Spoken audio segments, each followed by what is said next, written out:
Righto guys, welcome back to another video. In the shed today, we're going to sit down and have a bit of a yarn about all things River Murray Cod, mainly River Murray Cod. I will touch on a few things with the dam, but we do have open season starting this week, which is pretty exciting. So I've got getting all the gear ready at the moment in the shed, so I thought I'd sit down and run through it, what I got planned, and a few different things. Now, I put a post up on my Instagram asking for questions from you guys. So I've got a lot of questions and we're going to go through them as well. But just to start, I'm going to do a giveaway in this video as well. One giveaway.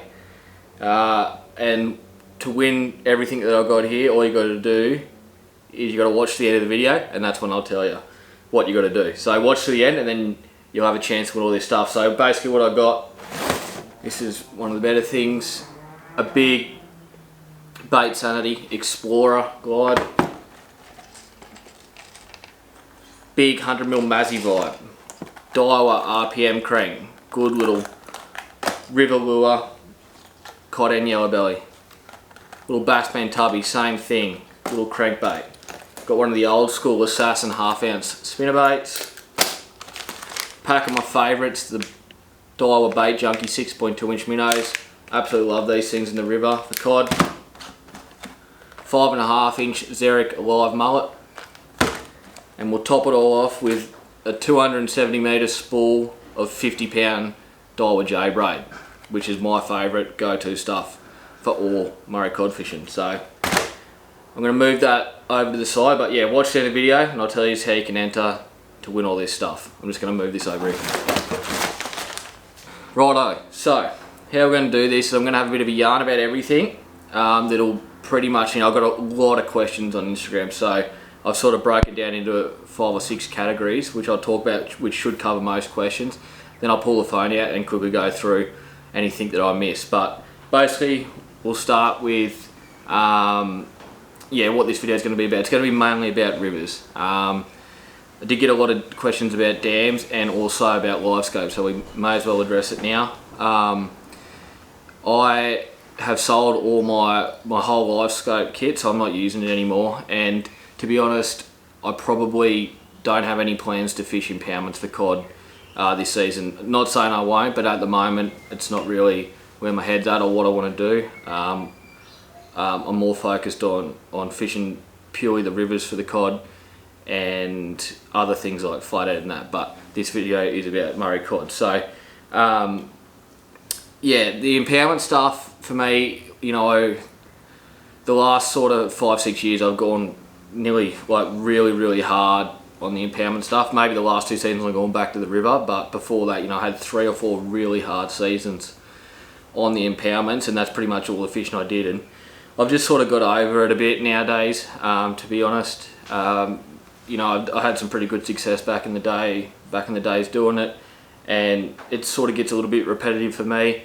With the live scope and that stuff coming into it as well, I've just sort of, it just isn't exciting me as much as what it did back in the day. So, my goals have changed. I want to achieve different things, catch different fish. Now, not to say impoundment cod fishing isn't great or isn't what it used to be or whatever. It's still great, and I'm just a bit over it myself. But that's not to say there's anything wrong with it. With the live scope stuff, I've got a lot of questions about live scope.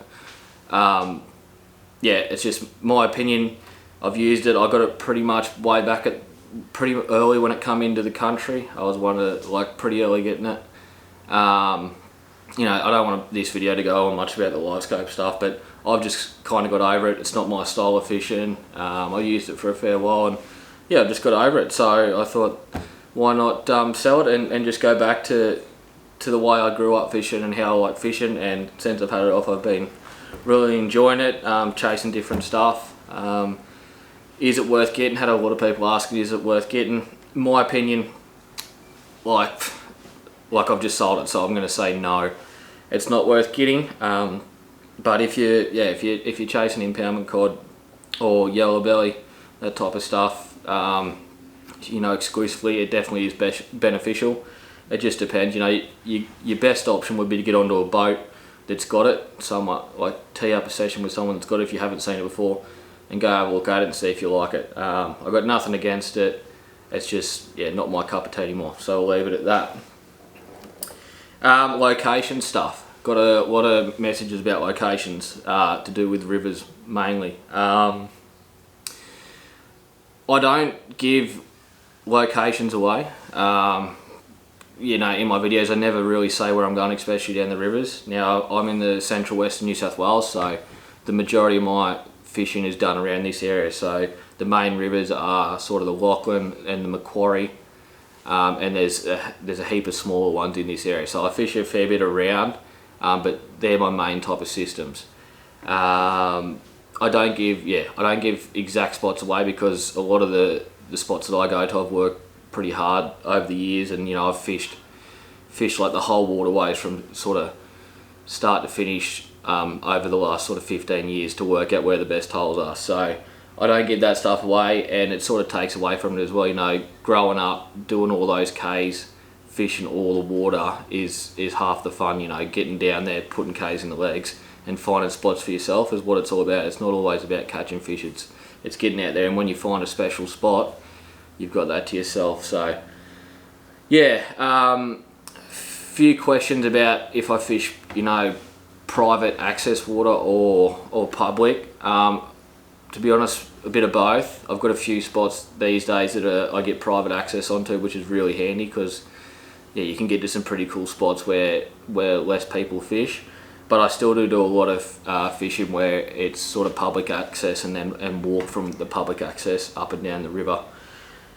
My recommendation with that type of stuff is, if you want to try and get away as far away from where a public access point is as possible.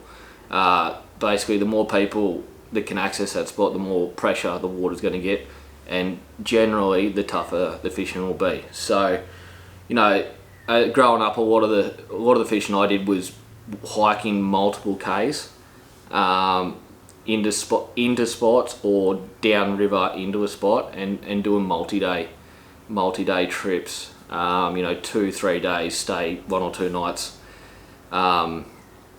to get to the more remote spots where the more fish, where there's less pressure, and generally there's better fishing. So, you know, if you're a young fella and you sort of get into this type of stuff, I can't recommend it enough. You know, set yourself up with a little one-man tent. That's all you need, a one-man tent. They're light as, and you just, you know, a bit of food, water purification pills, or some way of drinking the river water, and just go get a mate or a couple of mates and just go down the river and walk as far as you can, and then walk back out. It's good fun. You be smart about it. Take a snake bandage. Little EPIRB's always handy in case something does go wrong. But yeah, exploring water like that is how I sort of grew up doing it, and it's the best fun. So the rivers I fish, back to the rivers that I fish in my area, they are what you would call sort of upper sort of systems, where it's more sort of boulder country than sort of, and it's kind of like your gorge country up in the New England region, or the upper Murrumbidgee, where it's sort of more rapids pools. So it's not as affected by water releases from major impoundments. So yeah, I don't have that issue, whereas a lot of people that might fish like the Murray, the lower Bidgee, the lower Lachlan, lower Macquarie, those type of areas there, it's really affected by the water releases from the major impoundments, and a lot of the time they're releasing too much water that it's just not effective. You just can't fish effectively with lures. So yeah, the type of fishing I'm doing generally, if there hasn't been like a flood come through in the week or two leading up to when I go, the water's pretty much, yeah, it's pretty slow, so you can fish slower baits. You don't have to fish sort of like fish fast, because the current's so fast. As well, the clarity is normally pretty good in the areas I'm fishing. So yeah, I don't have to worry too much about poor clarity or too much flow to dictate what I throw. Right, we'll go into setup. So basically, when I go down the river, I've got one setup. This is the setup I'm running at the moment. It is the Daiwa TD Black duckfin, and it's a 15 to 70 gram rod, so throws 15 to 70 grams, it's 8 to 15 kilos, and it's 7 foot. Now this is the older model TD Black. They have just come out with the new, Daiwa have just come out with the new TD Blacks, and this same model, the Duckfin, is in the lineup. Great, absolute great rod for walking the rivers. It's nice and light, can still cast up to 70 grams, so you can, you know, that's, what's that, 3 ounces. It can cast up to nearly 3 ounces, so there's not too much that over 3 ounces on time, maybe a couple of things, but if I can still cast them, I just got to be a little bit careful with it. On that, I got a Daiwa Tertullian HD, which is a 200 size reel, I believe. Great reel. I always use Daiwa Tertulias HD, so Daiwa Tertulia HD's 200 sizes. Well, this is a Tertullian, it's one up, it's like a Tertulia cross a zillion. Great reel, can't fault it. I haven't had it for long, but it's been great so far. And yeah, it's a perfect combo for walking up and down the rivers doing multiple Ks. It's not too heavy and can pretty much cast everything you want on it. On the line side of things, did have a lot of questions about line. On this, I've spooled this up with the new J-Braid Expedition, the Daiwa J-Braid Expedition, in 60 pound. I did have 40 pound on it originally, and now I've gone to 60 and put the 40 on a spin reel for some saltwater fishing. But I find 60 pound is really good because this new J-Braid Expedition is a little bit thinner in diameter than the original, well, the last J-Braid Grand. It's a little bit thinner, so it's more equivalent to sort of your 40 to 50 pounds. So I recommend for braid fishing in the rivers, I recommend 40 to 60 pound. 50 pounds always a good spot to go.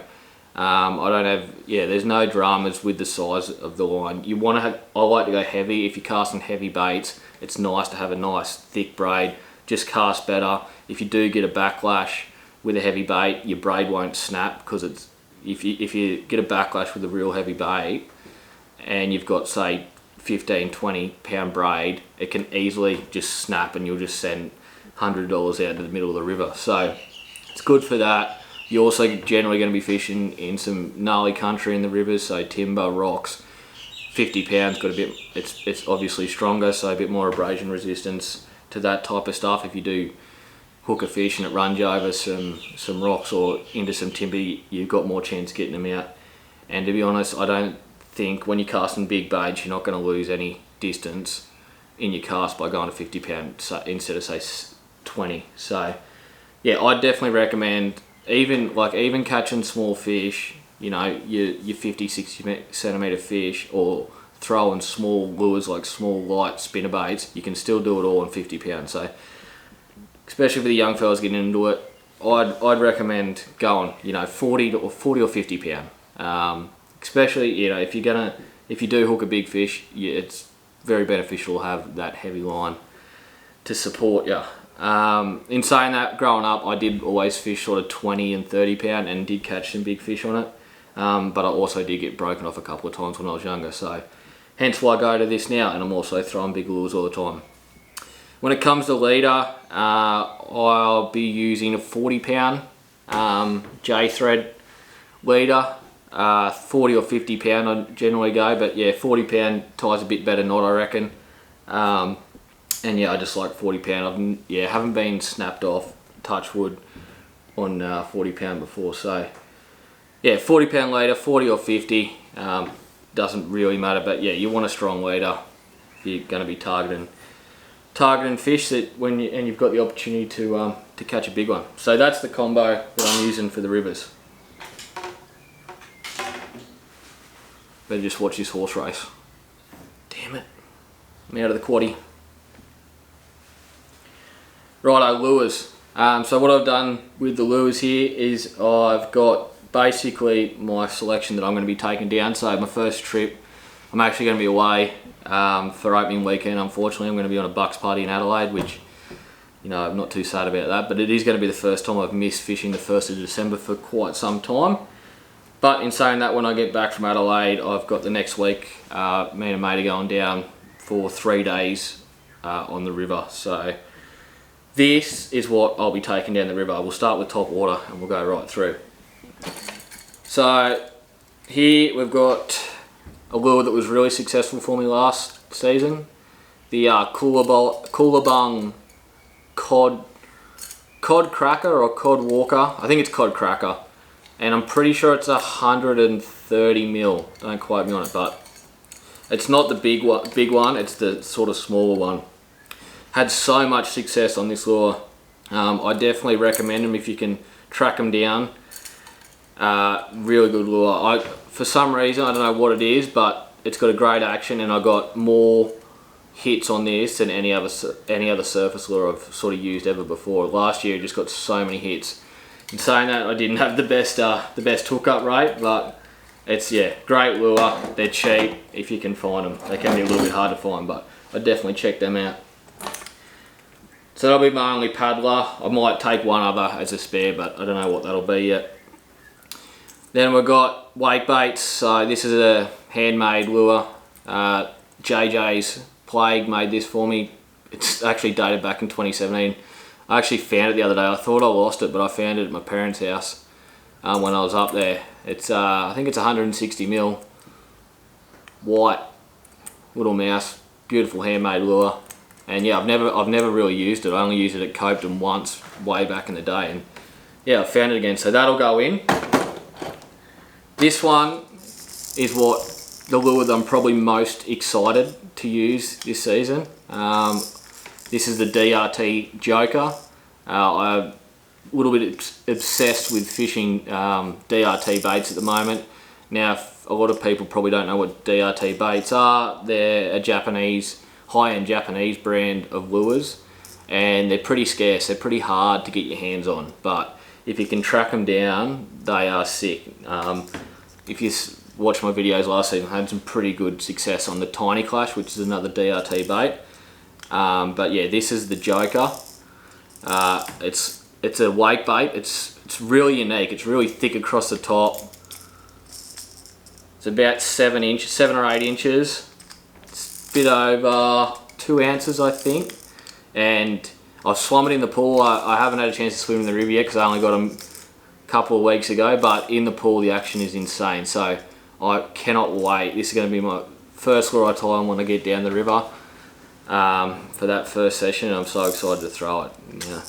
If you are looking to try and find DRT baits, they are very hard to get. Where I got all mine from is I either imported them from America or Japan, and you basically got to wait for them to do a drop, and you got to be sitting on sites waiting for them to do a drop, and then you got to buy them straight away. And they're pretty expensive. If you get them from America, they're a lot more expensive. These ones are about $100 from Japan, but so $100 is actually pretty good.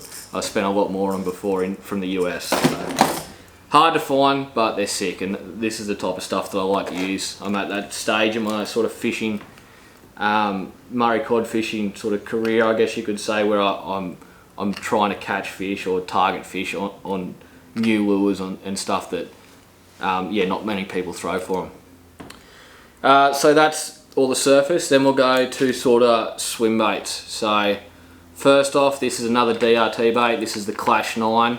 I'm going to fish this without a lip, so it'll be like a big glide bait. It's a 9-inch, and it's pretty much, with the upgraded hooks I've got on it, it's pretty much just like a super slow sink. So it's got an awesome action on the glide. So big glide bait. Yeah, I'm looking forward to using that. I've used it a bit in the impoundments over the years. I've had this one for a little bit, but I've never done any good in impoundments on it. I haven't used it that much, but I have given it a go. But I haven't used it in the river yet, so looking forward to throwing that. The next one is the Tiny Clash, so the little brother of the K9.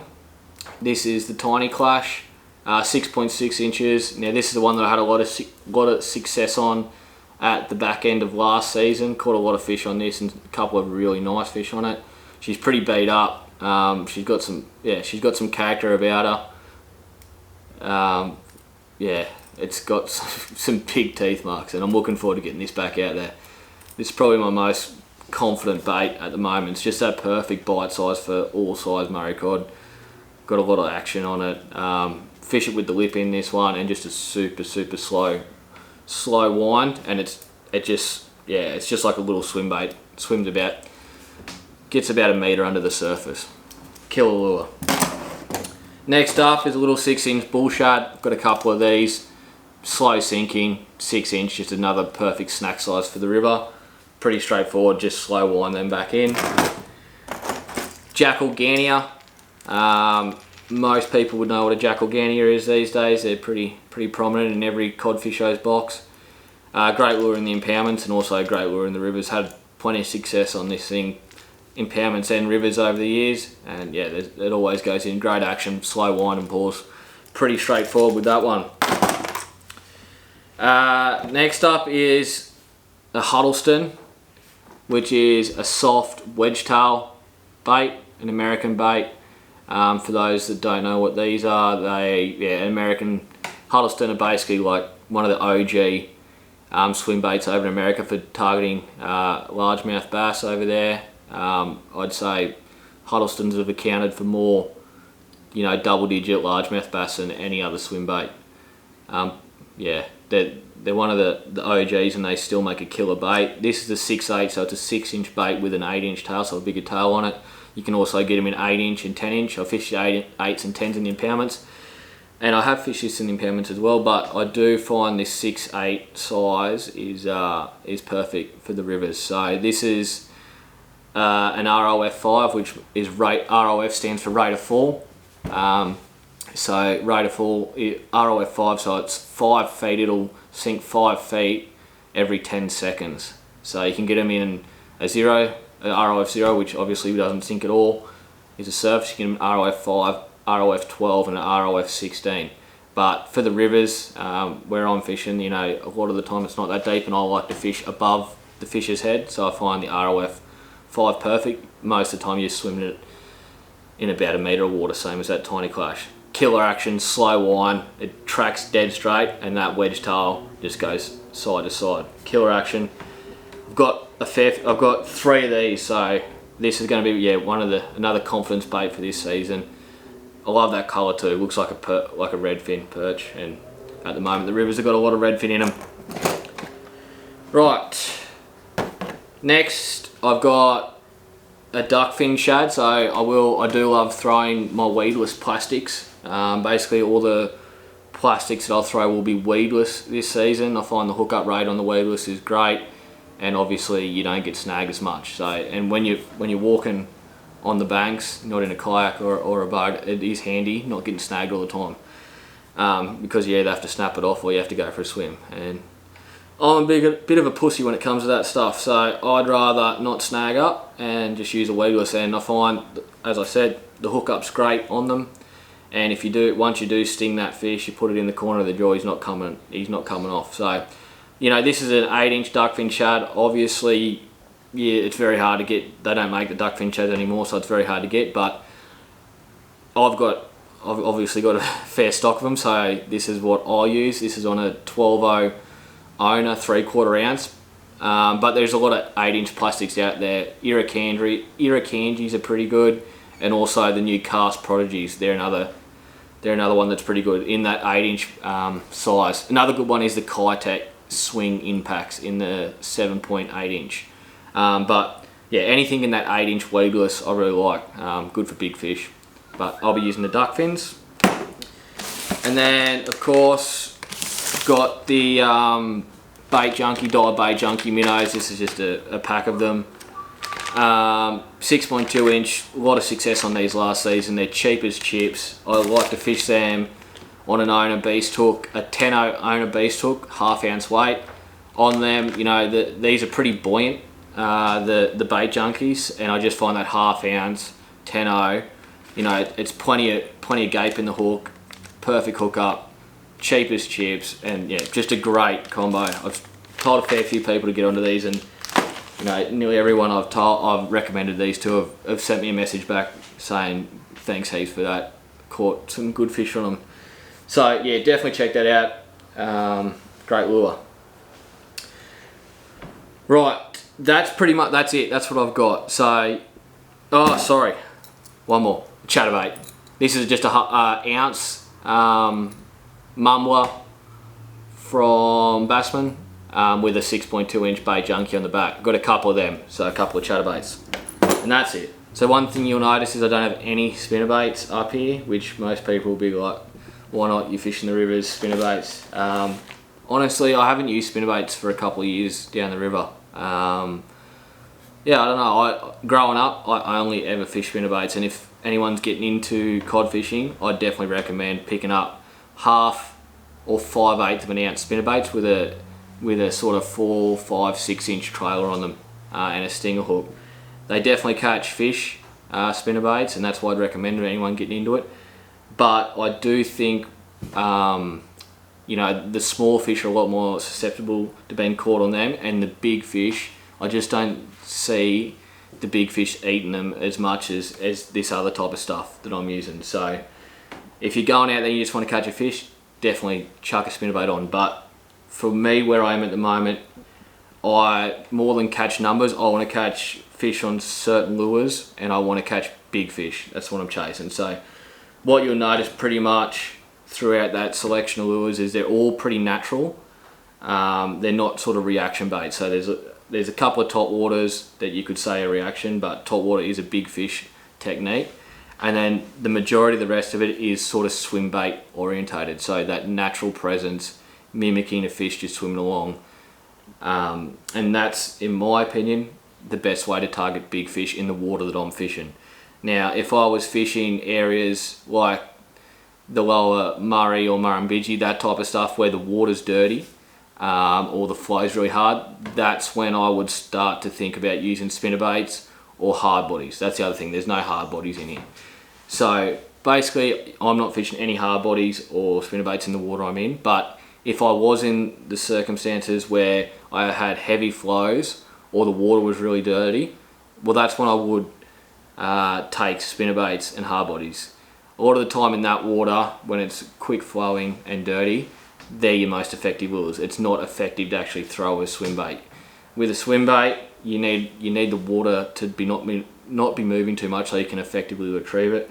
So yeah, it's hard for me to comment on those waterways where it's dirty and fast flowing because I don't have a lot of experience fishing it, and it's not what I'm doing. So yeah, I'm probably not the best person to ask. When it comes to colour for lures, there was a lot of question on colours. I like white. White is my go-to, but at the same time, I don't think that colour is that important. Natural, I always go natural. I don't really go too flamboyant with like oranges or chartreuse or anything like that. I just like to keep it natural, and white's my favourite. So you would have noticed, picked up on it, that through there, it's pretty much all sort of naturals or whites, and that's what I like to use. Find it stands out in the water really good. I've always had good success on it. If the water is a little bit dirty, I find white pops the best. So yeah, I can't fault white, but at the same time, I think when it comes to lures, the profile and the action of the lure is more important than the colour. I had a fair few questions about hooks, trebles that I run. I still haven't found the perfect treble, to be honest. I'm always changing, but if I could recommend a couple, it'd be the BKK Fangs. I like them, and the Owner ST41s are pretty good, and also the BKK Super Slides. I think they are in the bigger sizes. So these are 2.0s on this K9, but you know, 1s, 1.0s and 2.0s in the Super Slides are pretty good as well. They're nice and sticky. One thing I would stay away from when it comes to trebles is really heavy gauge stuff. When I was a bit younger, I thought go the heaviest gauge you could, but my opinion on that has changed over the last few years. I just think you don't need to go too heavy gauge because you'll actually miss a lot of fish. You know, the cod's mouth is pretty bony and tough and hard to get into, so you want to go the finest gauge hook you can get away with without it bending out on you. So hooks like your BKK Raptor Zs, your Gamakatsu treble 16s, I think they are, your Owner ST56s or 58s, I'd stay away from them. Those real heavy gauge, I found I was starting to miss a fair few fish. just on the hits, just purely because the gauge of the hook is so thick and it was hard to get into those fish's mouths. So yeah, as a general rule, go as thin a gauge as you can without compensating losing the fish, because you'll straighten it out. Right, I will move on to moon, phase and barometric pressure. There was a lot of questions about moons and the barometer. I'll start by saying this stuff is all opinion, and everyone's sort of got a different opinion to it. So this is only my opinion when it comes to these type of things, and I'm always learning. And every time you go out there, you know, you're always learning, and your knowledge will grow. But from what I understand about the moon, and what I found is the best advice I can give is pay close attention to your 4 key bite windows throughout each day, which are your salooner periods. So your salooner periods are an hour either side of moon rise, moon set, moon above and moon below. Now if you get a good weather app, it'll tell you all that stuff. So just get a weather app that tells you those 4 things, and an hour either side of those 4 moon phases are your key bite windows. Look, it's not the be all and end all when it comes to fishing. You'll catch fish all day, but it is handy to know when those times are, because in my opinion that's when the fish are the most active, and you can you can get a really good bite in those windows. Generally, as another rule, 1 bite window on any given day will be the best out of the 4. So a lot of the time you don't know what that one's going to be, but yeah, just pay attention to those and get yourself familiar with what they are. In terms of the phase of the moon over a month cycle, a 4-week cycle, personally I like the lead up to the full moon. If I could pick any day to be out there, it'd be 3 or 4 days before the full moon. That's just when I've had the best results, and I've had some pretty crazy results looking back at some of my sessions. It just keeps lining up with that sort of date. So I don't know why, but that's just when I've had my best results, and I'll keep sort of tracking it. But yeah, I'd look out for that. The key bite window in that part of the phase I've always found is moon rise. So lead up to the full moon, the moon rise will be about lunchtime through to when it gets to a full moon. It'll be like when the sun's setting, or 5, 6 o'clock, that type of time. So generally the moon rise on a lead up to a full moon, well, all the time, a moon rise on the lead up to a full moon is in the afternoon, and that is, I reckon, the best bite window in the month period. I'll leave the moons at that. I could talk for days about moons. I probably will do some more talking about it after this season, after I record more data and look more into it. But yeah, in my opinion, the most important thing that makes fish and all life active and feeding and doing what they do, I reckon it's all dictated by the moon. So definitely something to track, and I'd recommend for any young fellas or anyone new to the game, just to start recording your sessions and just record it down and start making your own observations and find trends in your own data. Right, we're back.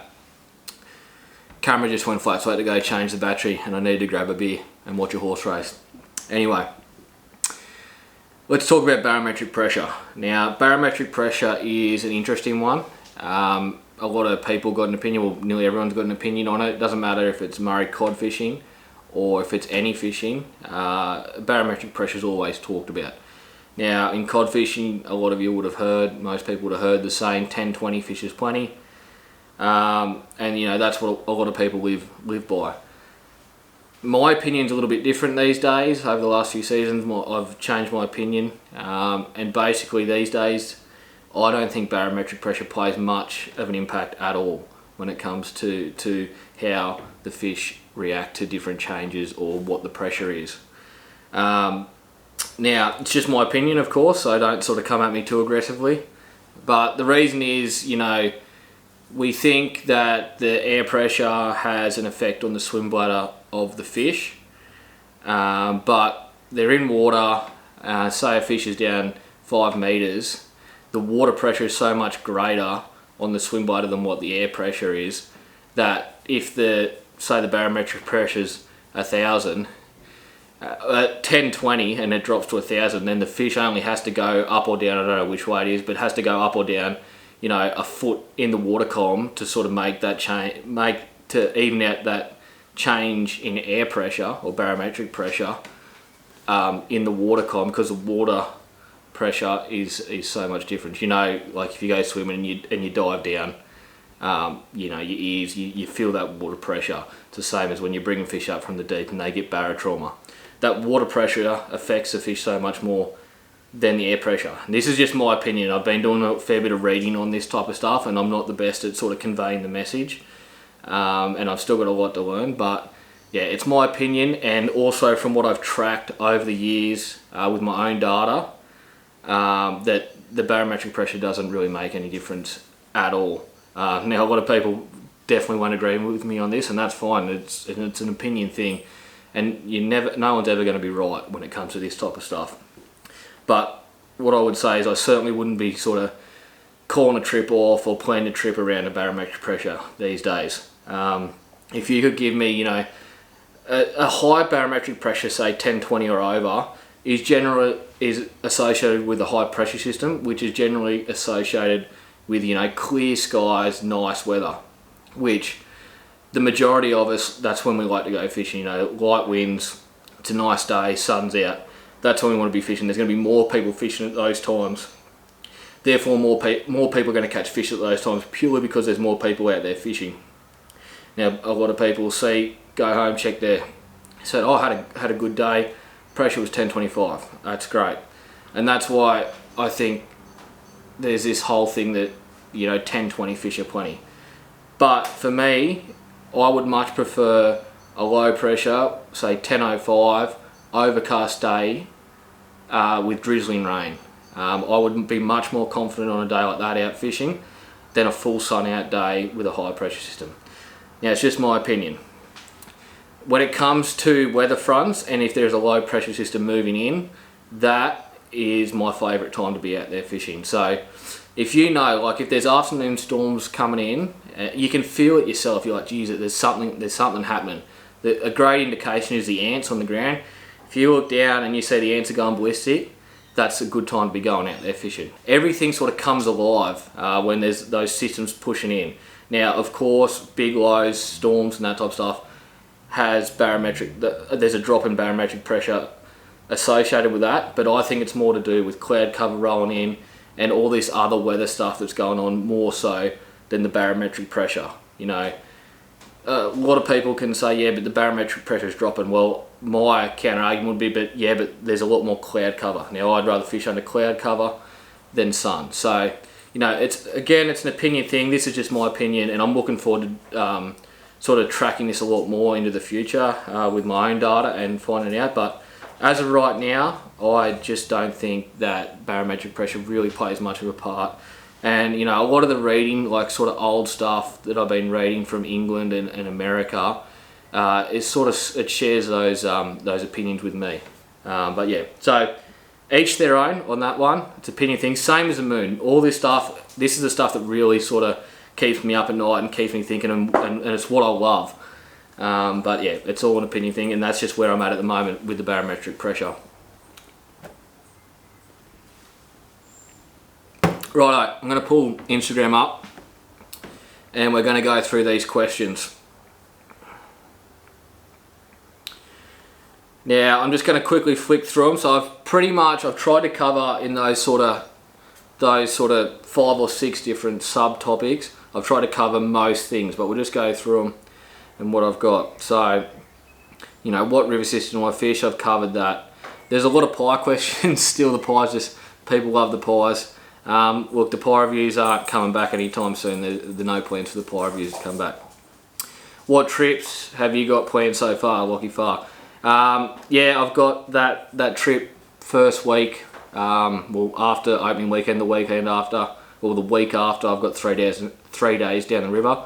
So that's my first big trip that I've got planned, and then I'll definitely have a few afternoons and mornings, you know, either side of work, just quick sessions on the river, around the local river that I'll be doing. But yeah, one big trip so far that's in the works. I've got coming up to Christmas, I've got a bit of time away down the coast chasing flathead and stuff, so probably around that Christmas, New Year's period I won't get to do much, but then I'll be back into it come January. What's the best colour lure for cod? Well, an opinion thing again when it comes to colour, but as I said, I like white. But yeah, stick to naturals or white, you can't go wrong, but again, I don't think it makes much of a difference. Adam, what sets the foundations for a long-term cod angler? Good question. I think it's a commitment thing, and you've got to be obsessed with it. If you get the bug for it and you get obsessed and you put that commitment into it, time in the water, that's that sort of sets the foundations to love it long term. You know, they're still my favourite fish. I will be a cod angler to the day I die. Absolutely love them. But yeah, some people love it. Some people like to chase other stuff. You know, I'm sort of getting to that stage now where I like to chase other stuff. But yeah, I definitely the last 10 years I've just been pretty much Murray Cod obsessed, and yeah, I've got those foundations there, and I think that's what it takes to be successful. You know, it's the old cliche, time on the water. The more time on the water you spend chasing the fish, the more success you'll have, and the more you'll love it. Is spinning rods good for cod? Personally, I don't think I've ever chased cod on a spin combo. I've only ever caught them like when chasing yellowbelly with spin gear. I've caught a few sort of bycatch, but yeah, I don't chase it. I prefer to use a bait caster, especially on the rivers, because you want to be accurate with your casts. So a bait caster is a lot more accurate. If you get good with a bait caster, it's a lot more accurate than using a spin combo. And also, it's a lot easier to fight a big fish, or any fish in that instance, with a bait caster. You can manipulate the fish a lot better with a bait caster. So if you're in tight country, yeah, I just find you've got better control over the fish with a bait caster. So that's why I like to use it. And yeah, there's nothing better than just casting a bait caster.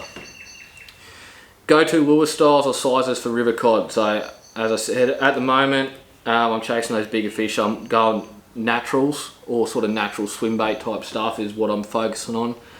And sizes, anywhere sort of 6 to 8 inch, I reckon, is perfect for the rivers. You catch small fish and you'll catch big fish on those sizes.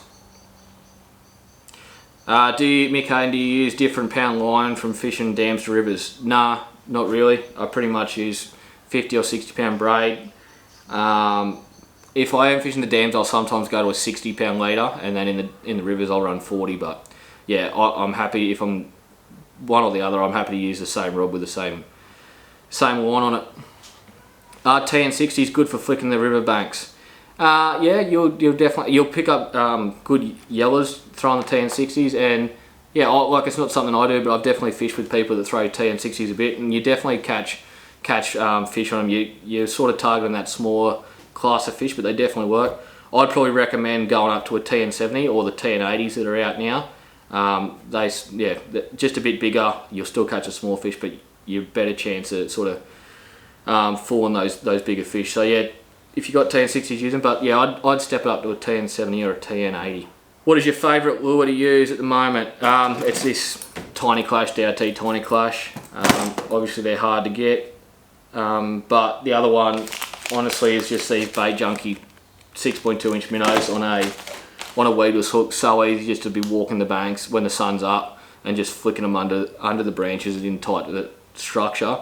Slow one them out and yeah, getting clobbered. So they're my go-tos.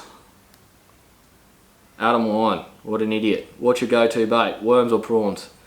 Peeled prawns works the best for Murray Cod. What else we got here? Never fished for cod before. Where to start in terms of looking for location?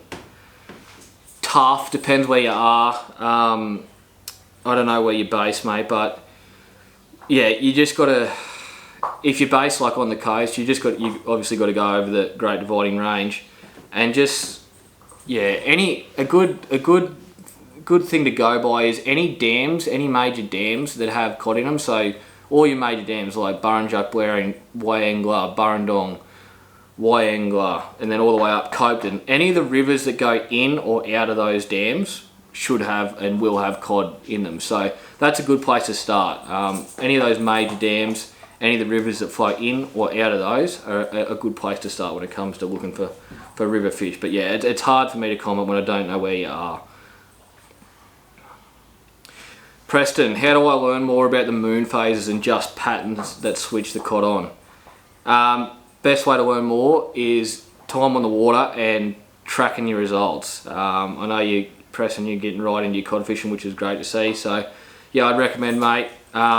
Fish Ranger is the app that I use to track all my data. So it's a weather, basically a weather app that you can create. You can keep a logbook on all your times you go fishing. So it's not only does it have all the weather there, every time you go fishing, you basically just put in, yeah, when fishing this day, this is where I went, and then it saves that day and all the weather conditions for that day, so you can keep all your records, and then after the end of the season or whenever, you can go back and sort of start to pattern it together and look into it. It's pretty cool. It's something I love doing.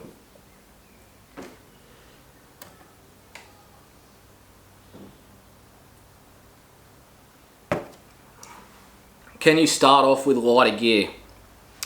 Yeah, 100%, 100%. You don't have to go straight up to the heavy stuff. The only thing you will be a little bit impacted on is your ability to cast the heavier lures. So if you are going to be throwing bigger lures like I am, then the lighter gear sometimes won't be able to handle it, and you've got to be really careful when you're casting. But if you're only going to start small with, you know, little sort of 60 to 100 mil hard bodies and half ounce spinnerbaits, then sure, you can just use light spin gear or a light bait cast or whatever you got. You don't have to go out there and spend the big bucks straight away, especially if you're just getting into it and you just want to see if you like it or not. So yeah, for sure, you can use lighter gear.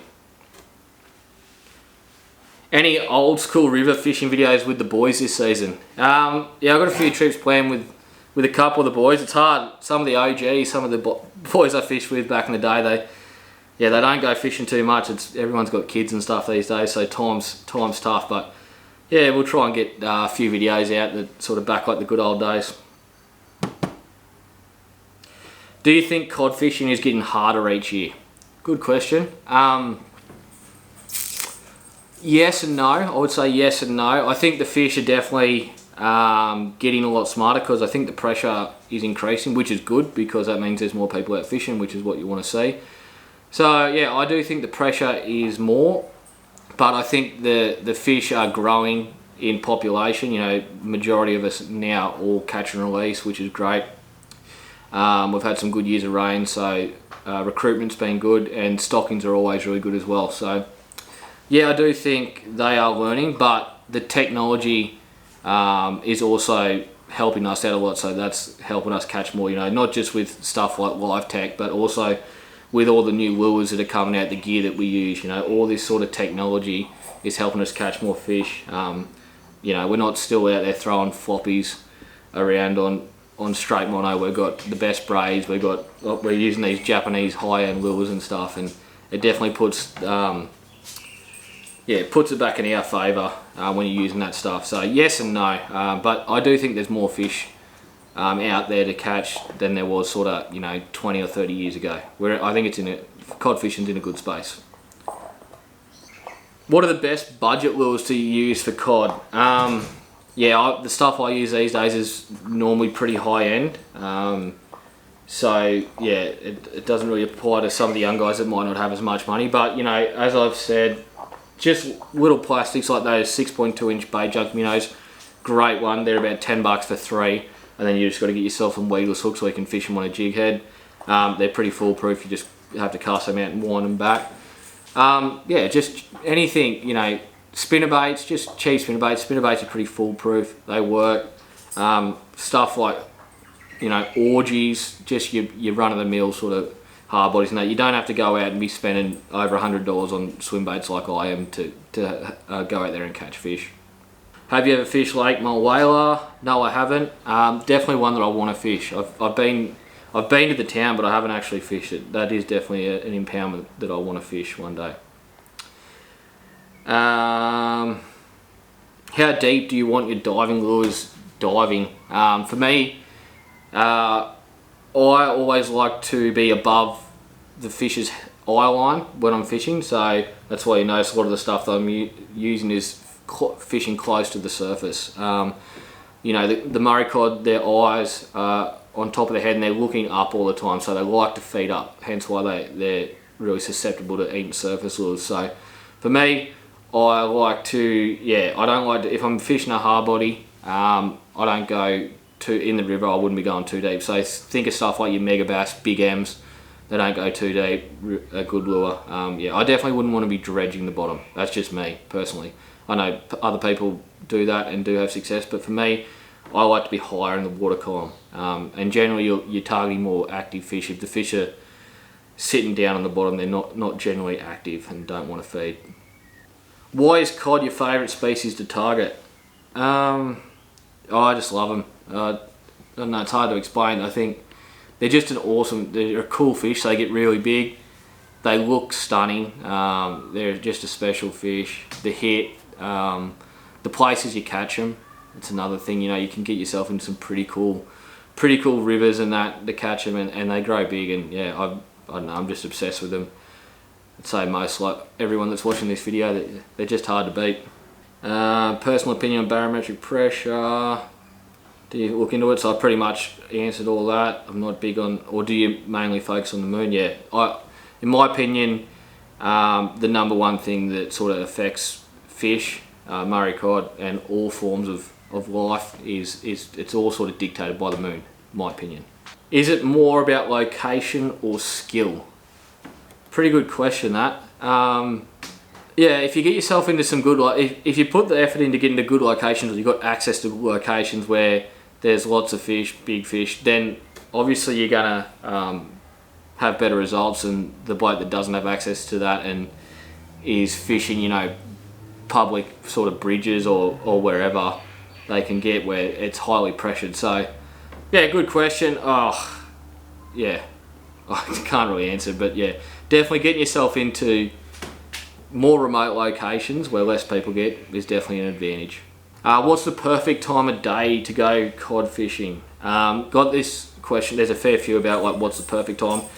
In my opinion, it doesn't matter what the moon phase is, what any weather condition is. The number one time to be fishing for cod is first light. So from when you can first see to when that sun comes up, you normally got about an hour and a half window of that sort of, where you can just start to make stuff out, like you can make the lure out at the end of your rod, to when you see the hills, where you see the sun come over the hills. Yeah, about an hour and a half. That is, in my opinion, your prime window. It doesn't matter what time of year it is, winter or summer. That's my favourite time to be on the water, and that's when I find the big fish most susceptible to being caught, because that's when they're the most active. So yeah, that's when I like to be out there, especially with impoundments. If I'm fishing impoundments, I'm always making the effort to be fishing first light. What's your favourite time of year to fish for river cod, and time to fish during the day in the river? Again, time of day, as I just said, first light, or if it's not first light, any time on one of those saloon phases or bite windows. So moon above, moon below, moon rise, moon set. And favourite time of year for rivers, I like early season. Like early December is always really good, because they shouldn't have been pressured for 3 months, and it's normally red hot in December. And after that, around the first frost is always good for big fish in the river. So that sort of, in my area, it's around April. April sort of, March, April, May, all good times. But yeah, around that first frost, as the old cockies always say, first frost is good for big fish. Chuggy shorts, lucky or nah? Yeah, bloody oath they are. Best team in the comp. What species you've always wanted to go chase but you haven't gotten around to yet? Good question. I know it's not to do with cod fishing, George, but probably jewfish. That's probably my next thing. I'm into the flathead stuff at the moment, and I think if I can sort of conquer that one, I think the next thing I'll get into is jewfish. I've caught them before, but only chasing sort of brim and flathead, and only small ones. But I think they're kind of the same as Murray Cod, but the saltwater version, if you know what I mean. They're tough. for some people, well, I reckon. And they're big, they're in the rivers, they're a cool fish. So yeah, I think they'll be one that I'll definitely put some time into in the future. Are you ever CBF going fishing? So it couldn't be, you know what. We might wrap it up on this question. Yeah, sometimes I couldn't be bothered and I won't go. You know, you got to enjoy it and you got to want to enjoy it. That's what fishing's all about. You know, these days with all the social media and that type of stuff, we can sort of lose focus of what it's all about, being out there fishing. You know, it's not about going out there catching a fish so you can brag about it on social media or to your mates or whatnot. Going out there and catching no fish, you know, is sometimes just as good for me. I just enjoy being out there and trying to work it out. And that's a good thing about cod fishing, though. A lot of the time you're in some really nice country, you're out in the bush, and you're just enjoying yourself. It's a good little reset. It's not about that social media stuff. So I think times like these, you know, we need to focus on that type of stuff. I'm not trying to be like a teacher or anything, but yeah, just do it for the love of the fish and the sport and getting outside, and yeah, do it for the right reasons, and they're the right reasons. Anyway guys, that's pretty much it. So we do have that giveaway. So how to enter in the giveaway. All you got to do is drop a comment below about what your goal is this cod season. It can be anything. You just have to tell me what your goal is this season. If you don't cod fish and you're watching this, you can just tell me a goal, another fishing goal. It doesn't matter what it is, but for all the cod guys out there, I want to hear your goals for this cod season. My goal for this cod season is to catch a river metery on this DRT Joker. That's my goal. And I want to hear yours. And then I'm just going to pick a comment at random next Sunday. So you've got a week to get your entries in. And then, yeah, a random winner is going to win all that stuff and I'll send it out to you.